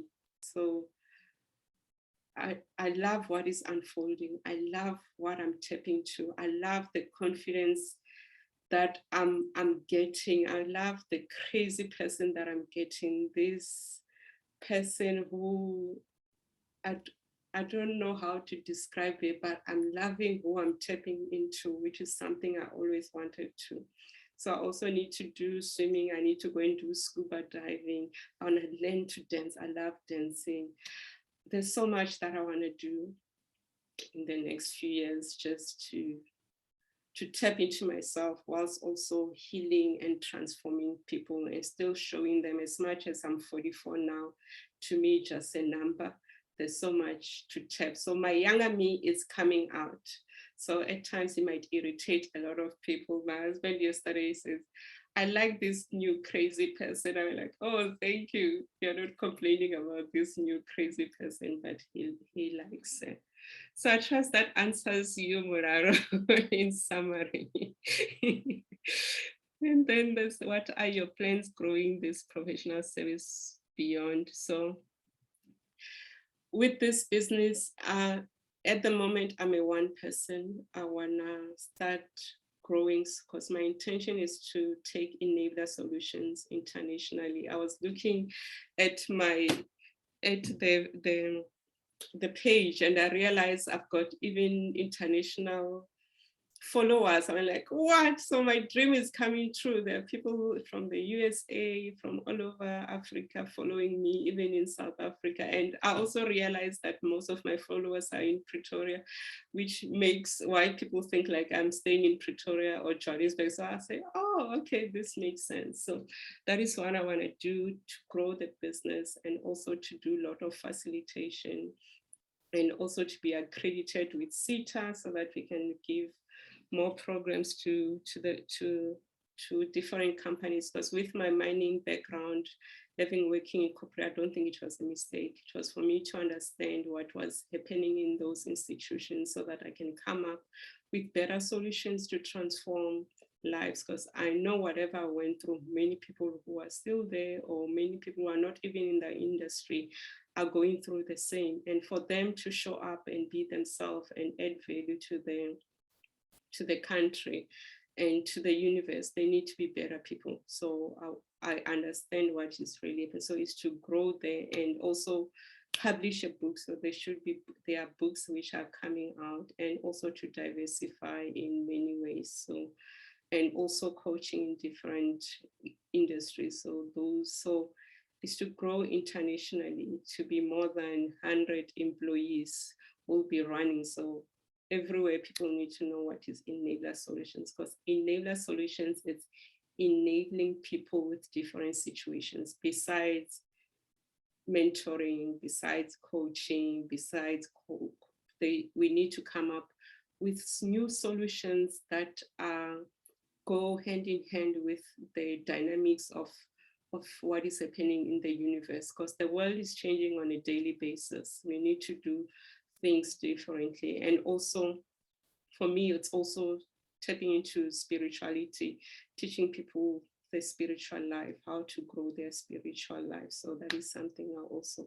And then there's an Diet, that's another company which is on the self-care. So that one is about teas. At the moment, so there'll be candles, there'll be books coming out. The tea, I went with it to the retreat and people love it, they want it. So from tomorrow, I should be telling people about the tea. So the teas are quite amazing. So the tea is, yeah, I'm not overselling myself, but I love the feedback of that I receive with the tea. People just say, your tea, your tea. So it's one of them is the womb healing tea. So it helps you inside, regulate you. Yeah, it's so amazing. So that is where I'm going. So going international, helping people, train people, because we need to train. We need to, the world has got over 7 billion people. So we need to train people. We need to tap. And as much as I'll attract people who have issues that are similar to me, we need to train others, because every human being is different. You won't be coached only by me, you'll be coached. And as much as you might have been a coach, being coached by me, I'll help you to a certain level. The moment you improve your consciousness, you need to level up and find another coach. That is why daily, for me, personal development is quite important, because I need to level up so that I can assist you. And when you feel I don't assist you, it means I've reached that level. So you go to another coach. So don't be surprised, even yourself, you've got many different coaches, because it's like a school, you're having that degree. And to have that degree, you have to get different talents who will help you to be the best, to be amazing, to be this magical person. Okay. I see June says tea's doing wonders. Yes, June has got a sample of the tea. Let me see. Pilisire, but I have learned a lot. Thank you. Thank you, Pilisire, for coming through. But there's a recording to be shared on after this, I'll save it on the YouTube. So just budget 2 hours so you can listen half. But also when you're listening to my story is just not about the story. It's for you, because for you to be here today, there was something that you had to take out. If there's anything that was amazing that you learned, just share it. But look into your life and say, where am I in my comfort zone? Which areas I'm not ready to take risk? How have I grown in the past month? How have I grown in the past year? For me, yearly, even monthly, I write down the things that I've achieved, the things that I didn't achieve, where I went wrong, and reflect. And with doing that, you realize that later you will write a book. So I was just sharing to someone that I've got different notebooks. So they are crazy. These are some of the notebooks. So I've got many notebooks. I'm forever writing. So you'll find that as you're journaling, you need, because your story is gonna heal someone. Because we, as I said, we can't let people go through the same thing that we went through. They need to use their valuable time to come up with better solutions for us. And we've seen with mobile spas, we didn't have mobile spas. We had to go to a spa. Now somebody thought of a mobile spa so that we can save time, and it has been amazing. So we need new solutions. We need new solutions. We need to read. So we need to help the universe. We need to help society. We need to plant seeds in our kids so that they come with better solutions. And then when we look at them as ancestors, we say, we set up the foundation very well. And you'll be so glad as you're looking down into them as an angel, say, wow, I did my work in this world. So we never know when we are gonna leave this earth. But ask yourself daily, how are you adding value? How are you changing life? Do you need to transition? Do you need to live where you are? Ask for help. Help is readily available. And help can only be available when you've got the intention to change, when you have given yourself the permission to change, when you go and accept and you swallow your pride and say, I'm gonna go out and take the expert advice. And then you also do the work and you become congruent with yourself. You speak those hard discussions you have with yourself, and you stop hating other people succeeding, because you might find that they're succeeding and you never know how they are building. Are they having coaches? Are they looking at their morning routines? Because even with your morning routine affects you.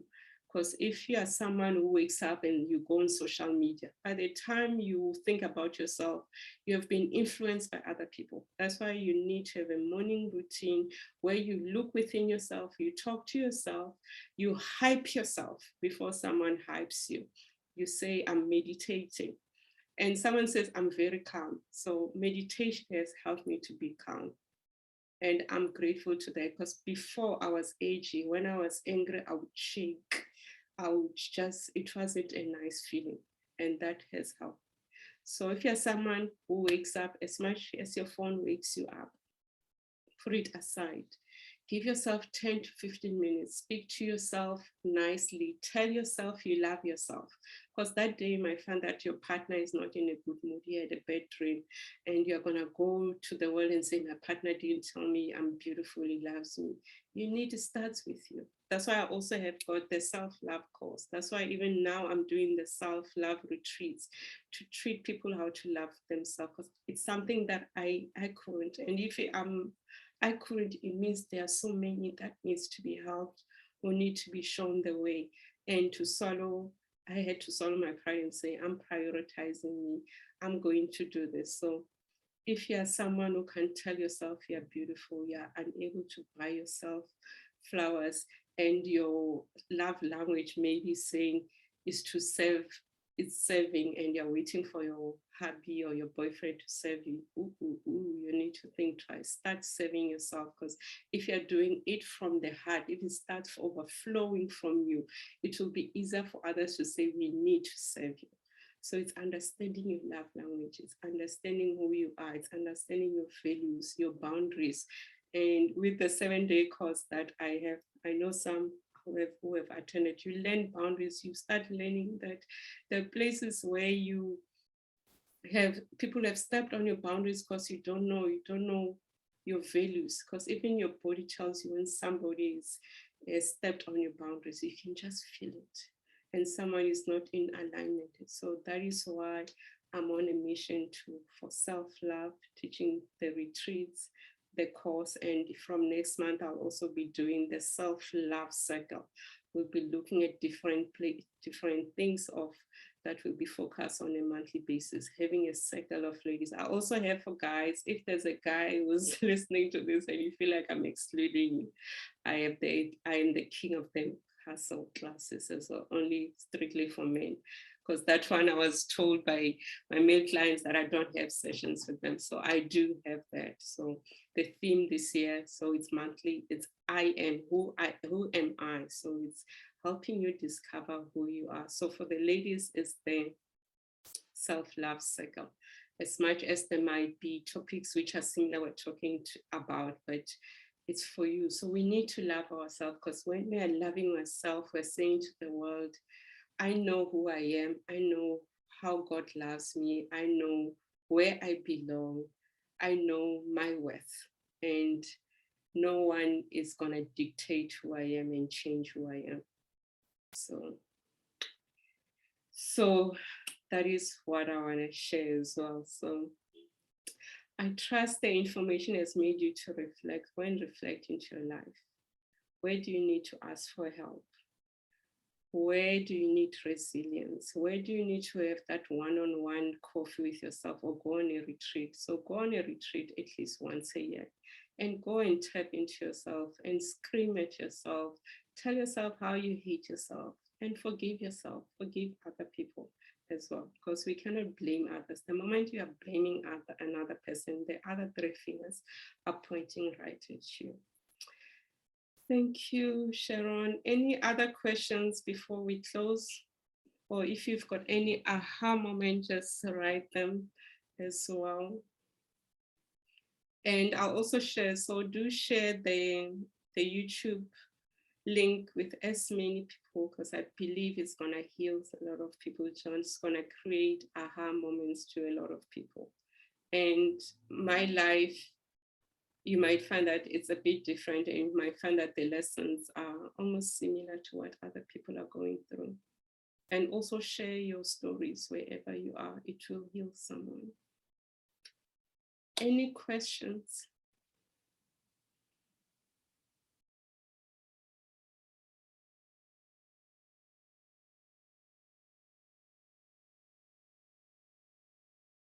Any aha moments that you get? Or any learnings that you got? You can type them or you can unmute. I see Lucy, are you unmuting? Yes, oh no. Okay.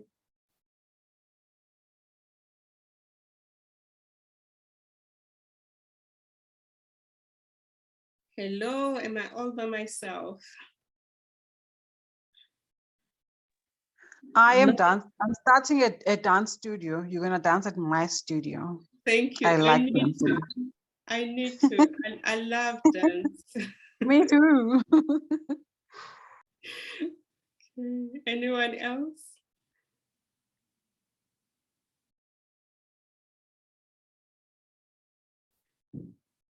So if you're one who's going to transition, did you get some nuggets that can help you? So get help, build your spirituality, because it's a foundation to everything.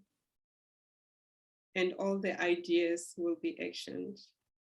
Learn to use your angels, learn to hear your guides, learn to hear God, your creator. You're not alone. You might be feeling that you're not alone, and just start practicing and say, I just need that love. You'll feel that warmth, because you are spirit. You're a spiritual being. As much as this body just a facade. Thank you, Hussein. Thank you, Sharon. Thank you, Kutazo.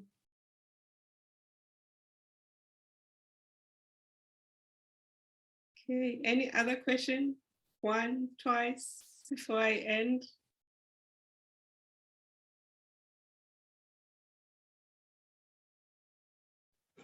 Hi, Mashuda. Hi. Hi, Bungi. Hi. Yeah. Oh, thank you so much. I've been listening and kicking myself at some point. Thank you. Oh, I'm like, why did I even have to come and listen to this? But yeah, it was amazing. I know now that I was supposed to listen to it and I was supposed to be here. I've taken a whole lot of pointers out of this. And I think the questions that we asked, they actually resonated with me, and it's some of the things that I needed to know. So I am covered. But I just wanted to say big up to the guy who kept you on your toes in terms of your budget, in terms of bring the thing. Like literally we need people like that. I was like, what? That was amazing. You know, like you just, God says, you know, I give you this person. The person is gonna persecute you in a good way. Oh, yo, I can imagine. I think we really do need people like that. And sometimes you don't know. Obviously, sometimes you don't know the people that you're getting if they're gonna be. But when you get to that kind of a situation, and you are served in that way, you can only be grateful, because I mean there is a I think there is a lot. I mean, as you go through this whole transition stage, I could imagine that you are also trying to tap into your feminine side. You're also trying to allow things to happen without you having to work hard and whatever. But then there was this guy who's like, I'm going to be here. I'm going to be hard on you. You're going to do the hard stuff, you know, not the stuff. You're going to do the hard stuff. I think that for me was just like amazing. Because all of us, when we have to talk about finance, I remember like this weekend, I needed to sit and just go through my statement and check what is it that I spend on things, you know, on a monthly basis. And I don't know why I have to do that, but it kept on saying I need to. I tell you, I wanted to take a nap. I wanted to bring peanut butter to snack. I didn't want to do it. And I didn't have any other thing to do. And I felt like, oh my God, that was the moment, me to me saying you need to do it. And when you had the whole person, thank you so much. Thank you so much for sharing. Bye. Thank you. Thank you. Yes, and it was hard. It's like, because now I always say I'm too independent, and then now I had to account for this line by line, and we go through statements. I mean, like, we've never done this since we've been married, and then why now? But I'm glad, because those questions might find that they create conflict, because one of the things that affect marriages, it's money, and it's also communication. And I know when you talk about money, there's that seriousness. It's like I was seeing one of the principals in one of the schools. I was like, oh. So there was so much shadow work I had to work on and remove my pride and just surrender and say, I'm being helped. I'm being taught to look at things differently. I'm also being taught to have those courageous discussions as well, and just, yeah, surrender and respect as well, and deal with my ego. Thank you. Thank you, Lucy. Thank you, Ndibo. Anyone else? Any questions before I close? Or anything you want to share?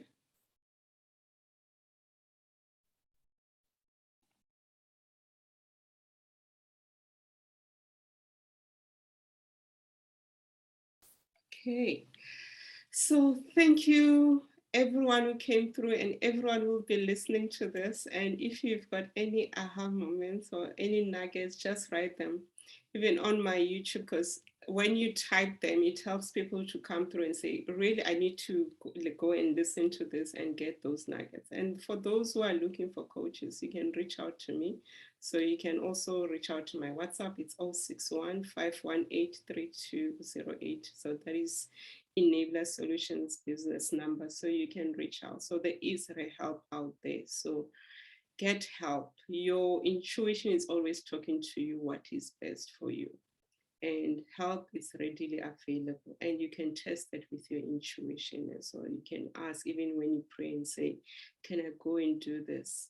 So you can even get those messages, but build your spirituality and everything will come into place. I'm not saying it's going to be perfect. It's rocky. As much as someone is saying, I'm making this journey look like it's so easy. It hasn't. When one can share when their journey, when they've really made peace with it, they've stopped crying and they were like, oh, really? I had to go there. And then they laugh at themselves about it. So I'm not saying everything is perfect. I've cried, I've cursed, I've slept for long hours in a bed, just with all the dramas, with all the heads, with everything, the brutality of life, being treated like a second best, being overlooked, people saying funny things. So I've been through so much, but now it's just to say I had to go through it. Like even Jesus was also persecuted by his disciples. And even when he left, he didn't retaliate and he just let it be because he knew why they have to go through that, why he had to go through that. So you might be going through your resurrections at the moment, but on the third day, you're gonna rise. So you might be going through the dark nights of the soul, but on the third day, your third day can be 3 months, can be a week, can be a day, but you're gonna rise. And the moment you rise, you need to show up. You need to ask for that help. If you are saying you want to be the CEO of one company, you need to show up and start living like that CEO. Go and read books, get help, get coach, get an executive coach who will help you. So there's a coach for everything. So as much if we are going through the West, you have to go through it because there are 4 seasons in life. There's summer, autumn, winter, and spring.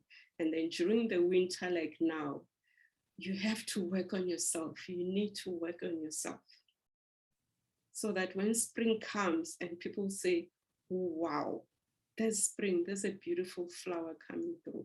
Because throughout autumn, throughout winter, you've been really working on yourself. You have been working behind the scenes. So when September comes, we want to see those flowers blooming. Start working on yourself. It's hard. Transformation is not easy. Even with people that I coach, they might feel good 1 week and then the next day say, no, this coaching doesn't work because your ego and the old self is fighting, is saying, are you ready to level up to be this new person? Because you might have been used to this old person and you want to attach to that person. So you really need to level up. So get help, do the work, because most of us who have been through so much, even just being South Africans on its own, if there's people who are not from South Africa, you might have been through your own traumas of your country and the world traumas that we experience.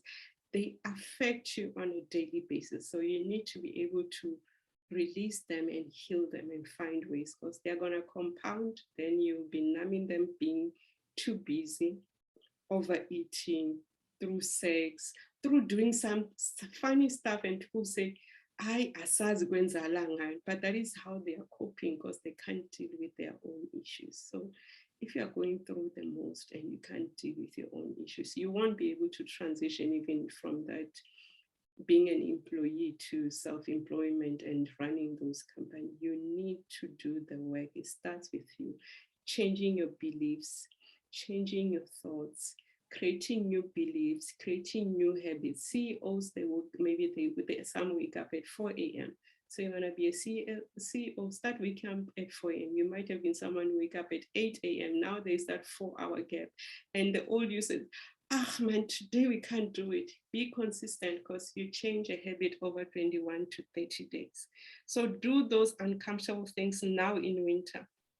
I know I'm saying it literally, but we are in winter. Start doing those uncomfortable things so that we can see the greatness in you, so that we can see those products you're going to sell, so that you can heal us, so that we can come to you and sit with you on a table and hear you sharing the nuggets. If it means going to read something and learning a new skill, do it so that we can benefit from you.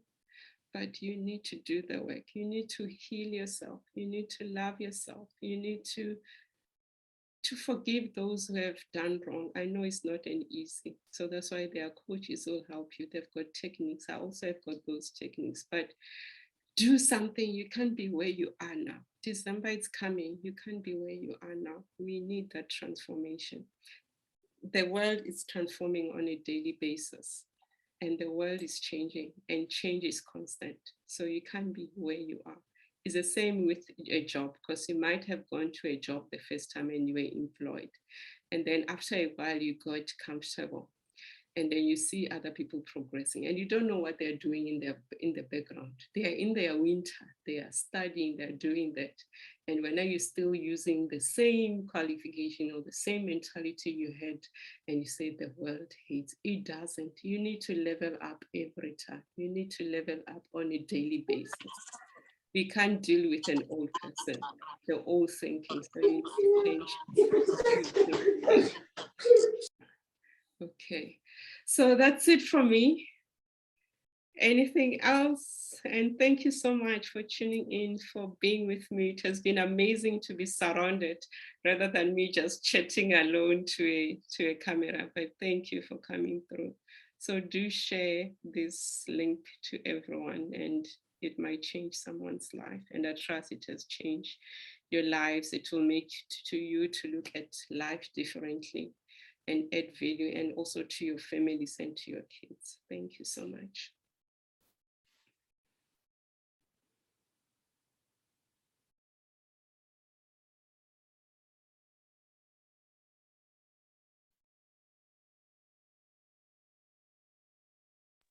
Thank you. Thank you. Bye-bye. Enjoy your evening. Bye. Good night.